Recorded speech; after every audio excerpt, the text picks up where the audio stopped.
Hi, Michael. Hi, Bob. How you doing? I'm all right. How are you? I'm not too bad. Let me introduce us. I'm Robert Wright of Blogging Heads TV.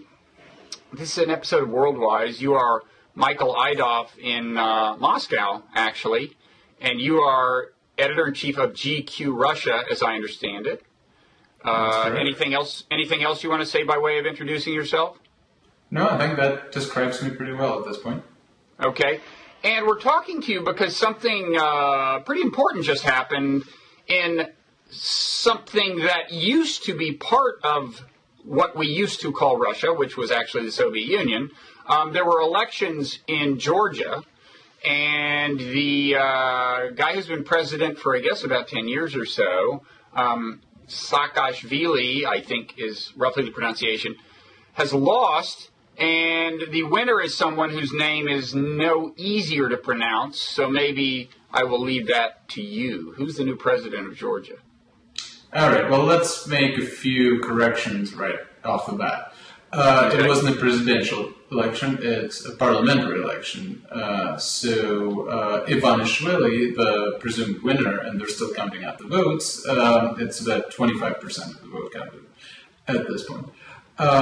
So the winner apparent, Bidzina Ivanishvili, is the leader of the coalition that ran a number of candidates on various city and regional levels for the parliament. Now, the way the Georgian government works is, Saakashvili's coalition having lost in the parliamentary election, this might mean and is expected to mean Saakashvili stepping down and calling for a sort of a snap presidential election or referendum.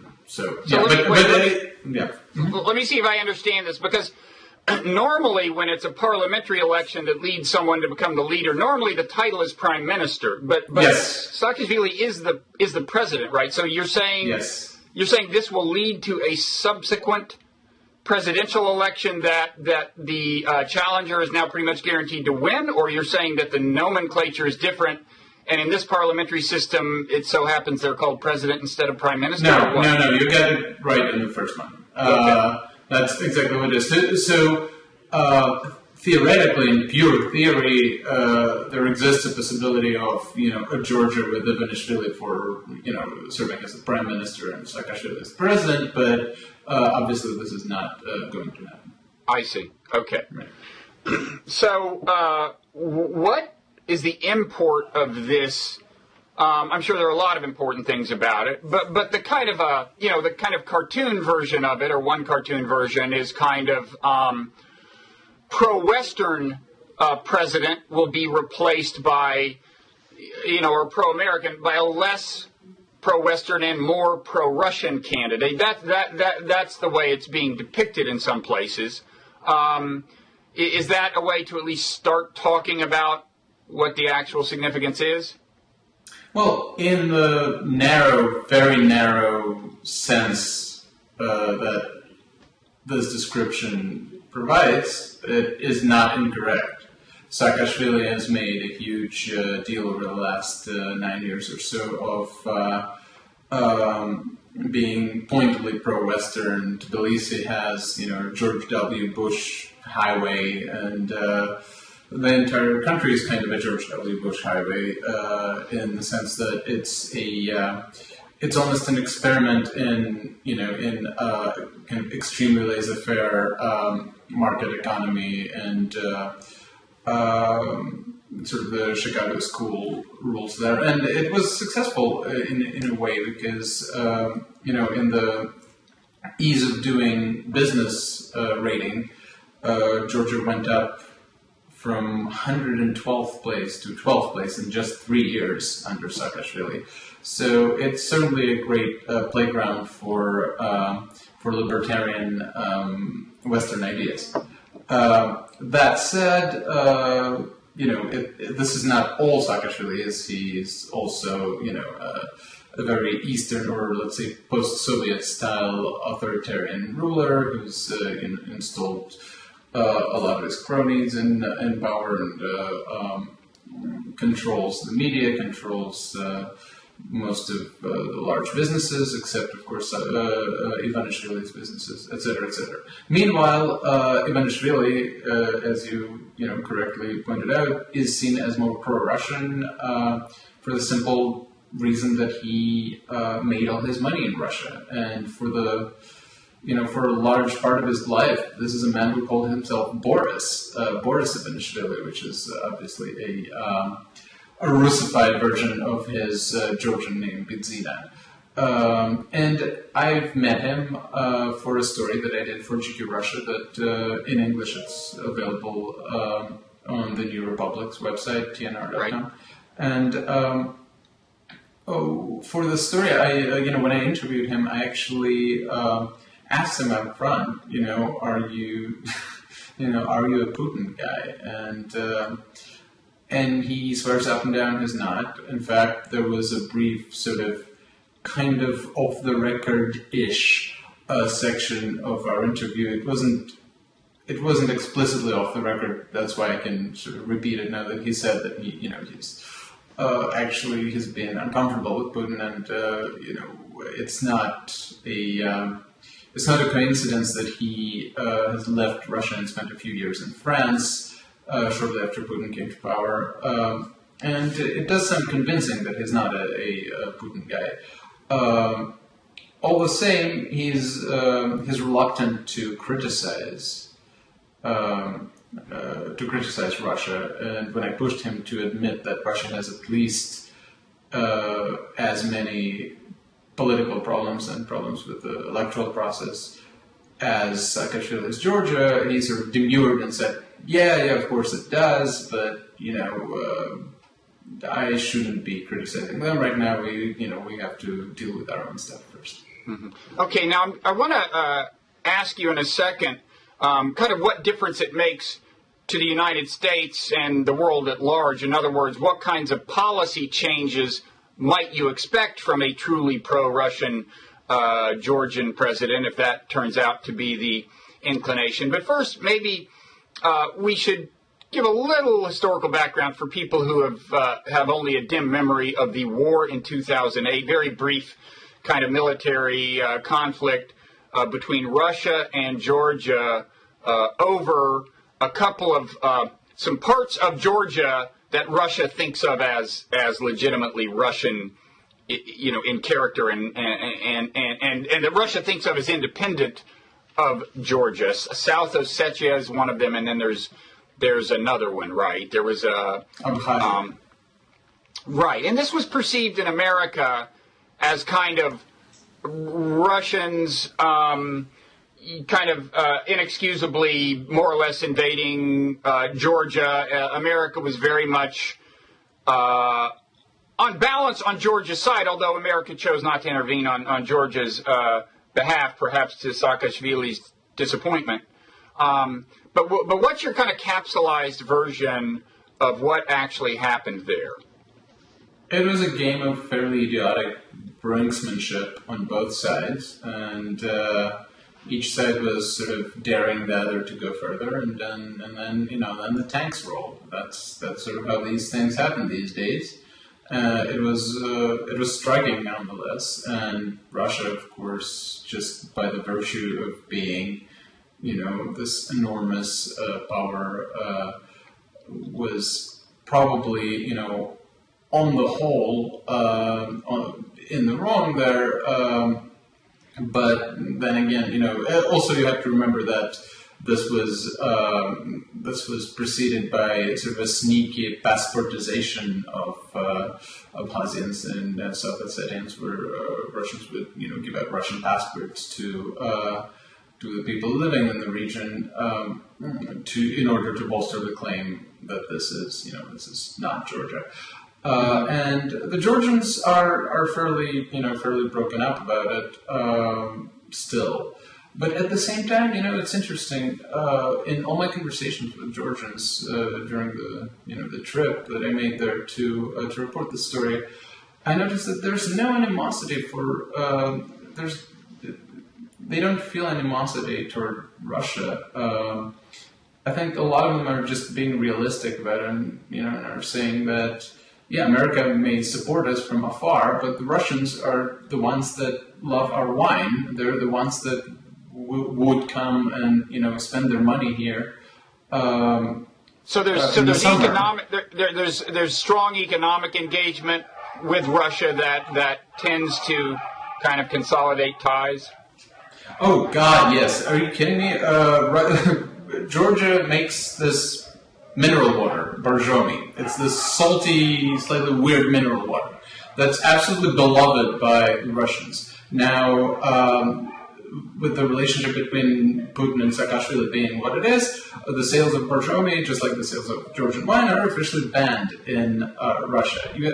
You have to realize that every week of this embargo, Georgia is losing at least hundreds of thousands, probably millions of dollars, just not being able to to sell Borjomi and Georgian wine to Russians, especially since Georgian wine is, I'm going to get in a lot of trouble, I think, for saying this, but I think Russians are just the only ones who consider Georgian wine drinkable outside of Georgia. There are some good wineries there, but on the whole, meanwhile, just to wrap the one thread up, what was and is the status of the disputed provinces, South Ossetia and one other one? I mean, they are, I guess, predominantly, I assume, ethnically Russian, and Russia is the dominant language, and is it the case?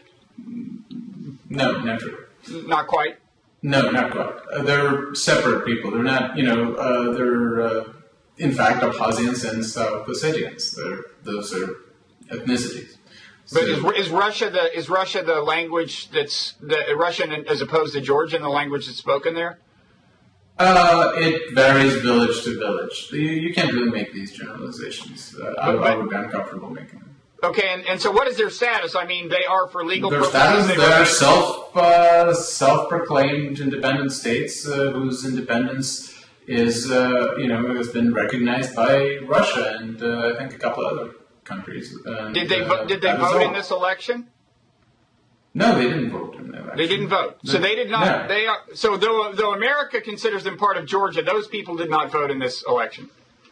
I don't believe they did. No.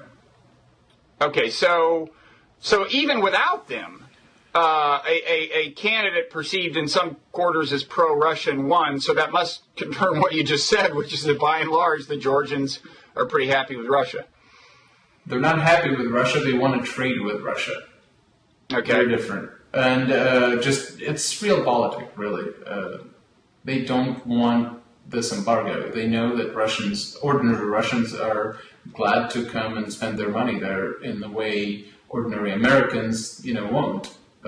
So that's a huge thing there, especially since the unemployment rate in Georgia is very high and jobs are a huge problem. And I've actually seen this sort of myself, the way Ivanishvili, after flirting with the nationalist message, kind of like Georgia for Georgians type thing that he tried to do early in his campaign, switched later, partly on the advice of the polling firm that he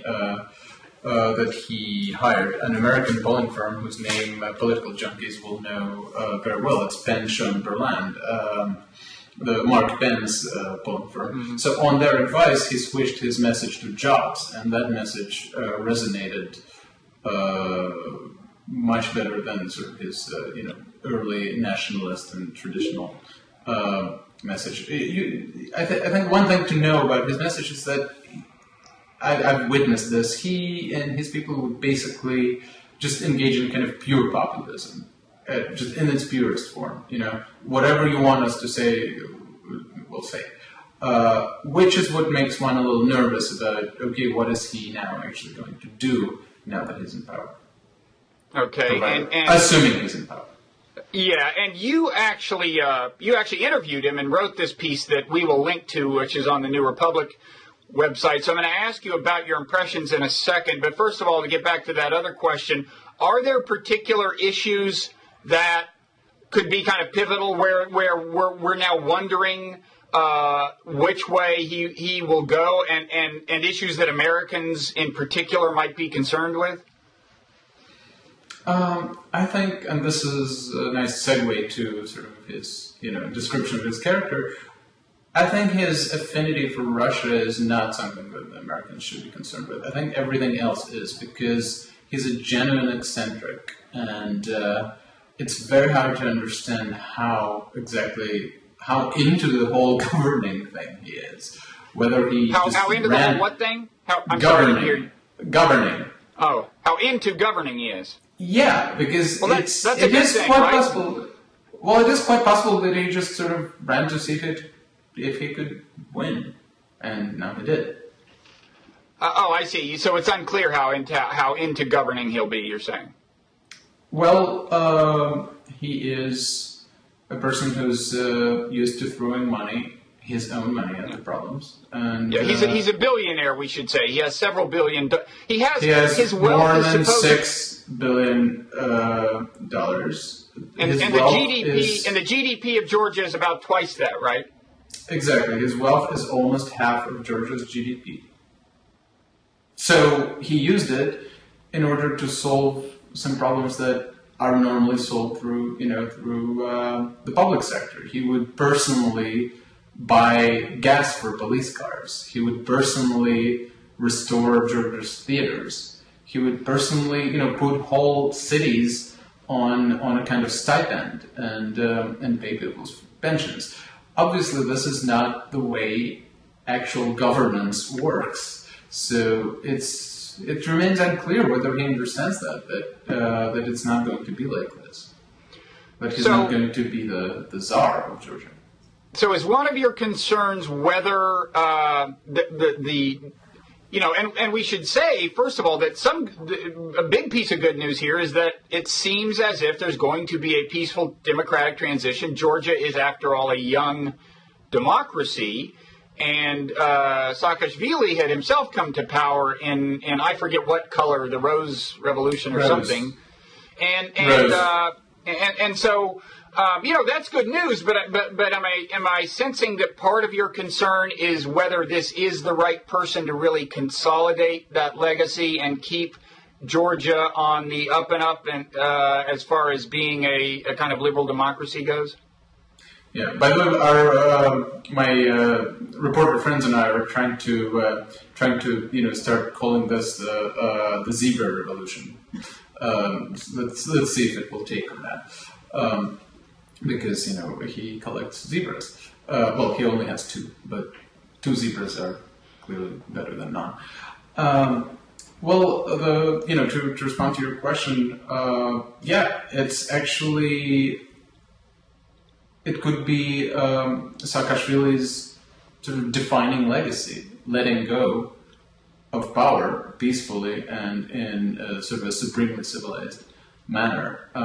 It's something that he's already being commended on, and I saw Joe Tripp tweet about it, and I saw some Washington type reactions that were very, very positive about that, and I think that.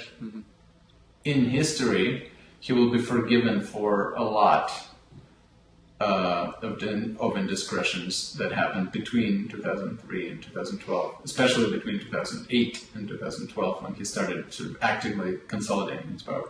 I think he will be forgiven for a lot of it, and I think this will burnish his legacy very well.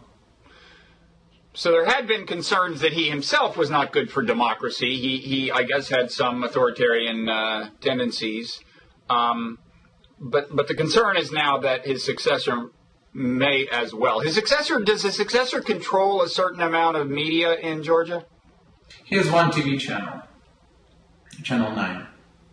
Okay. And how important is that? That's just... It's pretty important. There's actually a great anecdote about the campaign that involves his TV channel, because since the government-controlled TV channels would not show Ivanishvili or transmit his message in any way, and in fact I've spoken to people who worked at PIK, one of Saakashvili-controlled channels, and they couldn't even bring themselves to say the name of Ivanishvili out loud. They would sort of automatically lower their voices when talking about him. So since that was the case, Ivanishvili did what he always does, threw money at the problem. He bought 40,000 satellite dishes. Channel 9 is a satellite channel. And just handed them out for free. Now, the government somewhat reasonably said he was trying to bribe the electorate and ordered the satellite dishes taken down. So this is something that can only happen during the election season in a very small country, because what you had next was Saakashvili's police forces just roaming villages and personally making people one by one, door to door, making them take down Ivanishvili's satellite dishes. So this sort of tragicomedy of it is quite something. Okay. Now, so give us your personal impressions of Ivanishvili, if that's the way you pronounce it. You actually went out to his, I guess, slightly bizarre estate. Is that right? I mean, presumably that's where he keeps the zebras, or not? Yes. Well, he has 3 estates. All of them are slightly bizarre.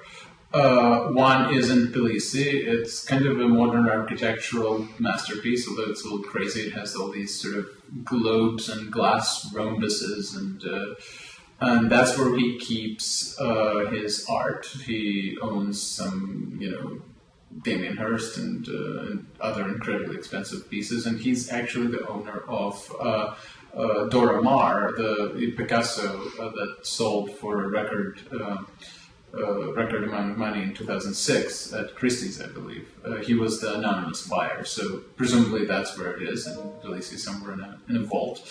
Then he also has a castle in his native village, Church Villa. He also has this compound that I visited near Batumi on the Black Sea coast of Georgia. And that one has, his summer house and a giant water park that he built for his children. It actually looks like, a whole amusement park with like a giant kind of Six Flags type water slide and all that. And he also has the zebras and a little zoo with a lot of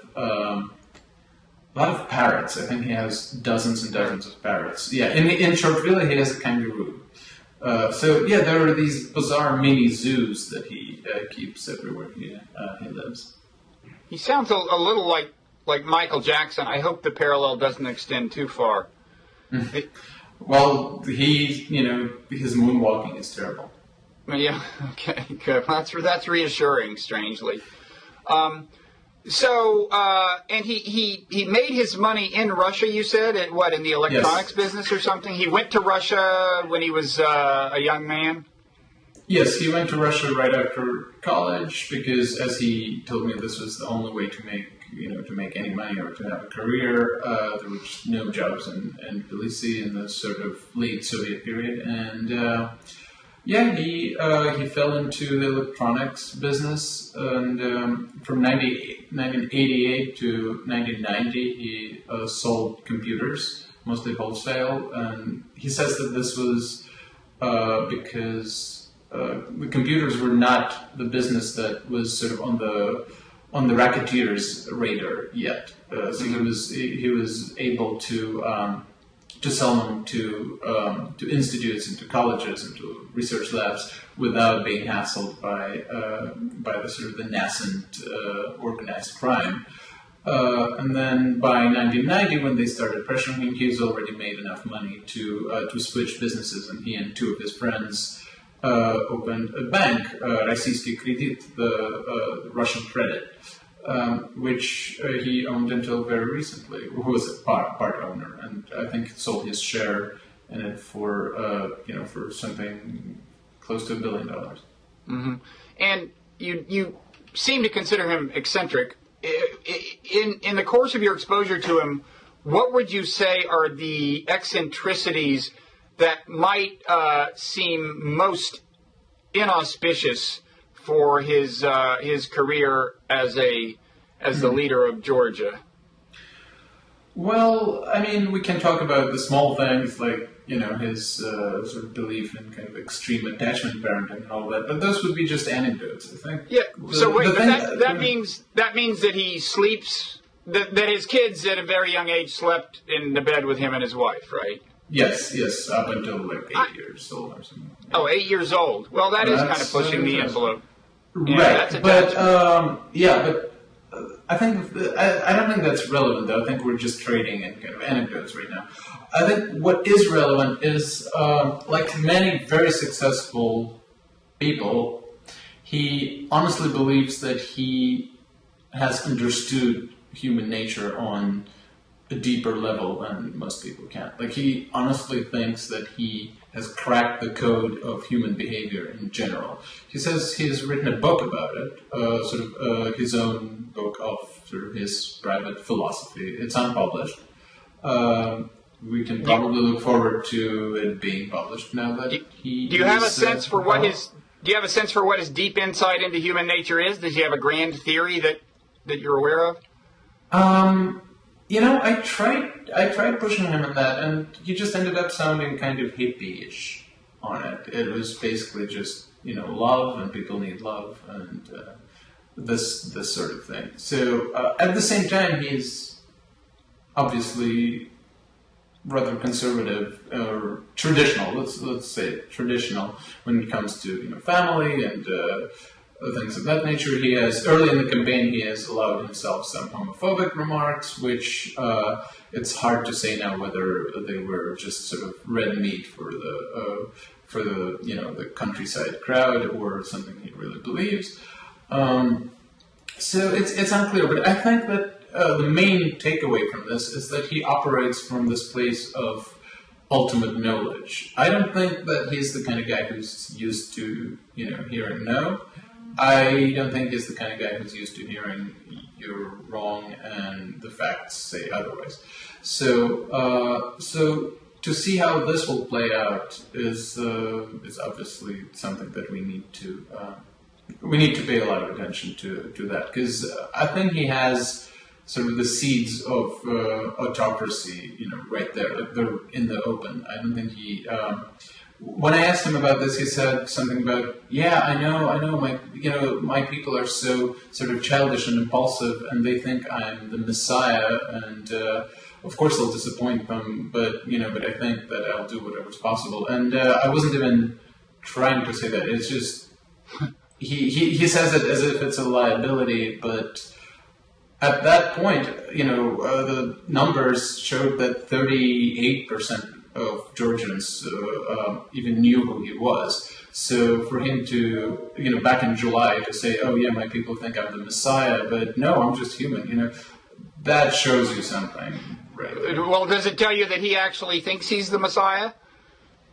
Well, I'm not his psychologist. And also, when I asked him about psychology, he said that he used to support this sort of psychoanalytical circle. He financed one, and I asked him whether he's been to a therapist himself, and he said, no. In fact, my therapist friends tell me that I am the only sane man in the world. So there. That is the most dangerous delusion of all, possibly. And is the Georgian political system such that he is going to have to concede power to others and work with other people very extensively? In other words, democracy as we think of it has sufficiently taken root that, and division of power within the government, that autocratic tendencies will not get him very far, if indeed he tries to manifest those tendencies. Well, the interesting thing about that is that he keeps insisting that he will only serve out 2 years. And I know his American, polling firm just begged him to stop saying that because it's a terrible pre-election message, but, he appears to have won with it, so there. He told that to me as well. He says that he's only in it for 2 years, he'll put a good team in place, and then he'll retreat back into the private sector. It remains to be seen, obviously, whether this is true, but that alone shows you that, he might not be entirely serious about this. He might delegate a lot. Mm-hmm. And I guess by definition, given the way the system works, he will have to have a fair amount of support in the legislature to become president, as I understand it. Right, but I think that this sort of event has its own momentum. I think that if he wins decisively enough, now his coalition wins, I think the presidency could be his for the taking. Mm-hmm. Okay. And there was one incident you alluded to in your piece that's published on the New Republic website. I think the one thing that was possibly important in his getting elected was some kind of prison abuse or prison rape scandal. Right. What was that? Well, that was their version of the October surprise, except this was the September surprise because the election was on October 1st.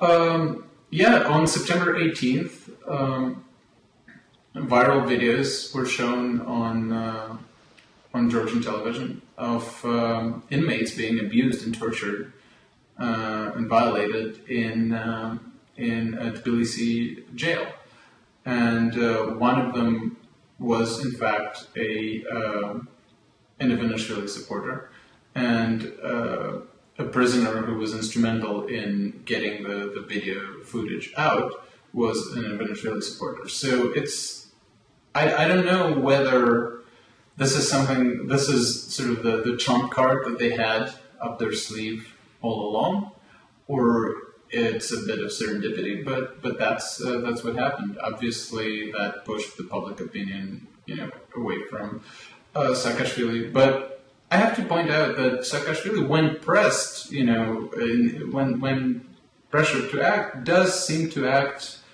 honorably, because what happened was it was shown on television, on Ivanishvili's Channel 9, of course, but also on another station that was government controlled, and it was followed by the immediate firing of at least two cabinet level ministers.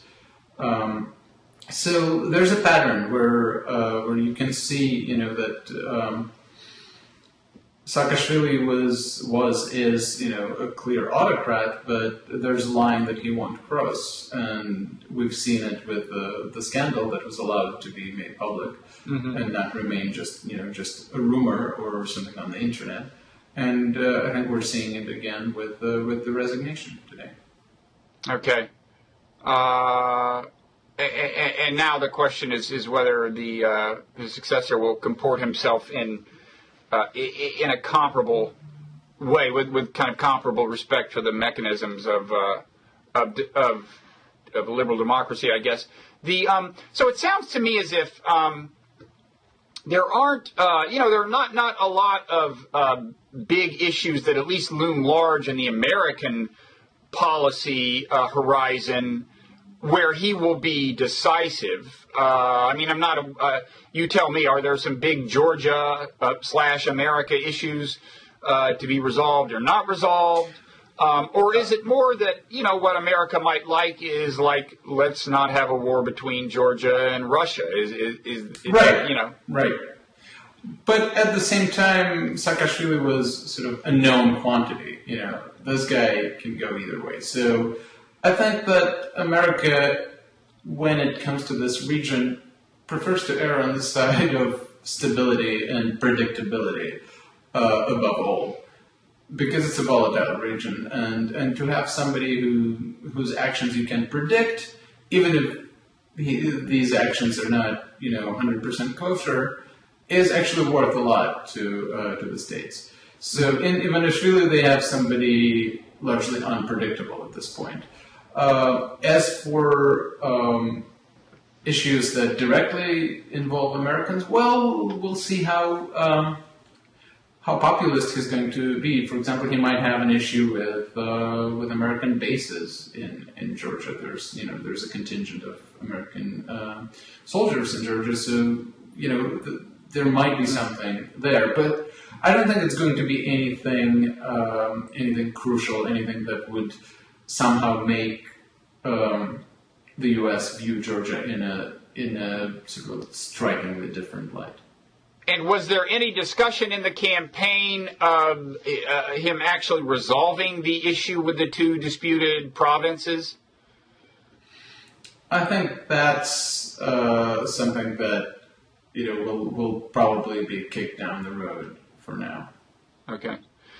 And finally, in your travels in Georgia, did you happen to get a sense for what the prevailing attitudes towards America there are? I think this is something that we talked about earlier. I think that Georgians are generally grateful for the American support, but I think they perceive it as something largely abstract. And Saakashvili's souring reputation sort of influenced the American reputation as well, because they see Saakashvili and America as almost one and the same.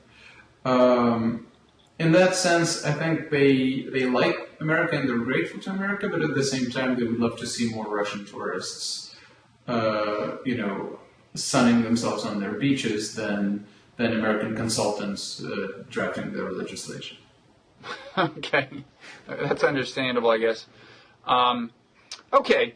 But it sounds like in some ways, I mean, if America indeed cares about the spread of liberal democracy, there is some good news here, an apparently successful, peaceful transition. Absolutely. That is actually a tremendous piece of news, and I think we should emphasize it a little more, because this was the first peaceful transfer of power in Georgia through elections, and that alone is something to congratulate the Georgians for.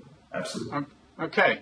Well, then we can close on a positive note. Thank you so much for taking the time, Michael, and I hope we'll have a chance to talk again. I'd love that. Thank you. Okay. Thanks. Right. Bye-bye.